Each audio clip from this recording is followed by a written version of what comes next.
Hi friends, welcome to railway Guru Telugu. ఈ వీడియోలో మనం RRB JEE CBT2 safe score గురించి అలాగే ఎగ్జామ్ టిప్స్ గురించి మనం తెలుసుకోబోతున్నాం. వీడియో చివరి వరకు చూడండి. డౌట్స్ ఏమంటే కామెంట్ రూపంలో తెలియచండి. ఈ వీడియో నచ్చితే లైక్ చేయండి.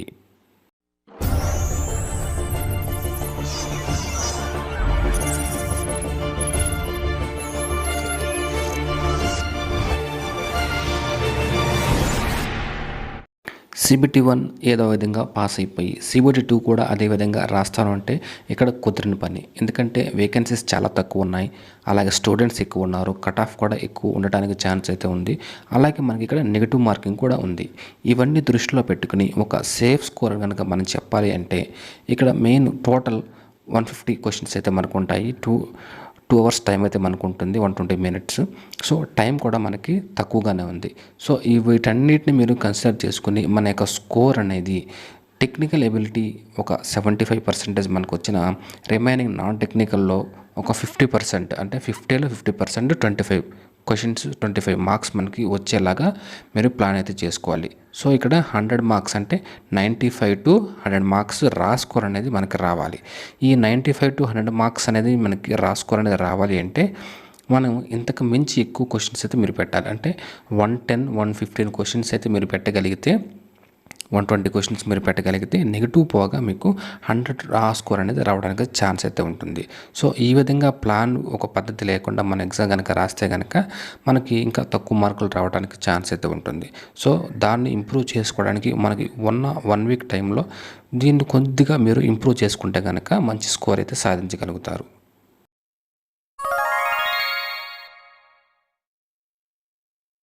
నెక్స్ట్ వచ్చేసి ఎగ్జామ్ టిప్స్ గురించి మనం మాట్లాడుకుంటే, ఇక్కడ మనకి టెక్నికల్ ఎబిలిటీలో మనకి ఎక్కువ స్కోర్ రావడానికి ఛాన్స్ అయితే ఉంటుంది. అలాగే మార్కులు మనం కోల్పోవడానికి కూడా ఛాన్స్ అయితే ఉంటుంది. ఎందుకంటే కొన్ని మనం చదివే ఉంటాము, కానీ ఎగ్జామ్ హాల్లోకి వెళ్ళిన తర్వాత ఒక ఆప్షన్ అనేది, ఒక క్వశ్చన్కి ఆన్సర్ మీరు రెండిట్లో ఏది పెట్టాలని ఒక కన్ఫ్యూజన్ అయితే ఏర్పడుతుంది. దానికి గల కారణం మీరు రివిజన్ చేయకపోవటమే. కాబట్టి మీరు ఏదైతే చదివారో ఇంతకాలం, మీ దగ్గర ఏదైతే బుక్స్ ఉన్నాయో ఆ బుక్స్ని మీరు ఖచ్చితంగా రివైజ్ చేయాలి. అందుకే నేను ఎప్పుడు చెప్తూ ఉంటాను, ఎగ్జామ్ దగ్గరకు వచ్చే కొద్దీ మనకు టెన్షన్ అనేది పెరుగుతుంది. ఈ టెన్షన్ ఎందుకు పెరుగుతుంది అంటే మీరు సిలబస్ కంప్లీట్ చేయకపోవడం వల్ల కొంత టెన్షన్ అనేది మీకు ఎక్కువగా ఉంటుంది. దానికోసమని రివిజన్ చేయడానికి ఒక షార్ట్ నోట్స్ ప్రిపేర్ చేసుకోండి అని చెప్పేసి నేను ఎప్పుడు చెప్తూ ఉంటాను. అందులో భాగంగా ఇక్కడ మీరు ఇంపార్టెంట్ పాయింట్స్ కొన్ని మీరు రాసుకుని ఉంటారు, కొన్ని ఇంపార్టెంట్ ఫార్ములాస్ ఉంటాయి, అలాగే థియరిటికల్గా కొన్ని ఇంపార్టెంట్ పాయింట్స్ ఉంటాయి. వాటన్నిటిని కూడా మీరు ఒకసారి రివైజ్ చేసుకోండి. మీ దగ్గర ఏదైతే బుక్స్ ఉంటాయో ఆ బుక్స్ అన్నీ కూడా ఒకసారి రివైజ్ చేసుకోండి, వాల్యూస్ గుర్తుపెట్టుకోండి. అలాగే మాక్ టెస్ట్ కూడా కొన్ని మీరు రాయండి.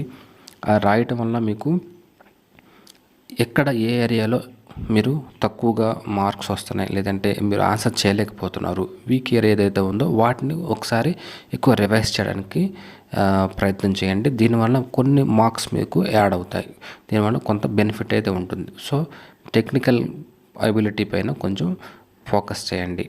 అలాగే ఎగ్జామ్ సెంటర్కి మీరు ఎర్లీగా వెళ్ళే ప్రయత్నం అయితే చేయండి. లాంగ్ దూరంలో మనకి ఇచ్చినప్పుడు కూడా ఒక రోజు ముందుగానే ఎగ్జామ్ సెంటర్కి వెళ్ళడానికి ప్రయత్నం అయితే చేయండి. మీరు ఎగ్జామ్ హాల్లోకి వెళ్ళే సమయానికి మీరు మైండ్ అంతా కూడా కొంచెం ఫ్రీగా, పీస్ఫుల్గా ఉండేలాగా ప్రయత్నం అయితే చేయండి. టెన్షన్ అనేది ఖచ్చితంగా మనకి ఎగ్జామ్ దగ్గరకు వచ్చే ఎగ్జామ్ హాల్కి వెళ్ళే కొద్దీ మనకి టెన్షన్ అనేది వస్తుంది. కాబట్టి మీరు ఇట్లాంటివి కొన్ని మేనేజ్ చేసుకోవడం వల్ల మనకి మీరు ఎగ్జామ్ ఫ్రీగా రాయడానికి ఛాన్స్ అయితే ఉంటుంది. ఎన్ని నెలల మట్టి మీరు చదువుతున్నారు, లేదంటే కొన్ని సంవత్సరాల నుండి మీరు ప్రిపేర్ అవుతూ ఉన్నారు. సో ఎగ్జామ్ హాల్కి వచ్చేసరికి, ఎగ్జామ్ సెంటర్కి, ఎగ్జామ్ హాల్లో ఉన్న తర్వాత మీరు కనుక మీకు కాన్ఫిడెన్స్ కనుక మీరు లూజ్ అయిపోతే ఇప్పటివరకు మీరు పడిన కష్టం అంతా వ్యర్థమైపోతుంది. కాబట్టి మిమ్మల్ని మీరు మోటివేట్ చేసుకోండి. నేను మంచిగా ఎగ్జామ్ రాస్తాను, నాకు మంచి స్కోర్ వస్తుంది, నేను బాగా చదివే ఉన్న సంగతి మీరు గుర్తు చేసుకుని మిమ్మల్ని మీరు మోటివేట్ చేసుకోండి. అలాగే టైం మేనేజ్మెంట్, టైం కనుక ప్రాపర్గా మనం యూటిలైజ్ చేసుకోలేకపోతే కనుక దానివల్ల ఉపయోగం లేదు. ఎందుకంటే ప్రతి ఒక్కరికి అదే టైం ఉంటుంది. ఎగ్జామ్ హాల్ నుంచి బయటకు వచ్చిన ప్రతి ఒక్కరు చెప్పే మాట, నాకు టైం సరిపోలేదు అనే మాట చెప్తారు, కానీ అందరికీ అదే టైం ఉంటుంది. సో మనం దాన్ని మేనేజ్ చేసుకున్న దాన్ని బట్టి మన మార్కులు అనేది డిపెండ్ అయి ఉంటాయి. సో మీరు ఖచ్చితంగా కంప్లీట్ పేపర్ అనేది మీరు చూడాలి. 150 క్వశ్చన్స్ మీకుంటే 150 క్వశ్చన్స్ మీరు చూసారా లేదా అనేది మీరు ఒకసారి గమనించండి. ఎందుకంటే కొన్ని క్వశ్చన్స్ లాస్ట్లో ఈజీ క్వశ్చన్స్ మీరు కొన్ని వదులుకోవడానికి ఛాన్స్ అయితే ఉంటాయి. కొన్ని మిడిల్లో కొన్ని క్వశ్చన్స్ ఈజీ క్వశ్చన్స్ ఉంటాయి. మీరు పేపర్ మొత్తం చూడకపోతే కనుక ఈజీ క్వశ్చన్స్ కూడా మీరు ఆన్సర్ చేయకుండా బయటికి రావడానికి ఛాన్స్ అయితే ఉంటుంది. మీరైతే కష్టం అనుకుంటారో వెంటనే స్కిప్ చేసి నెక్స్ట్కి వెళ్ళిపోండి. కొంచెం టైం పడుతుంది, ఇది నాకు వస్తుందన్నప్పుడు మీరు మార్క్ ఫర్ రివ్యూ పెట్టుకోండి. ఎందుకంటే నెగిటివ్ మార్కింగ్ ఉంది కాబట్టి చాలా జాగ్రత్తగా మీ యొక్క టైం మేనేజ్మెంట్ అనేది చేసుకోవాలి.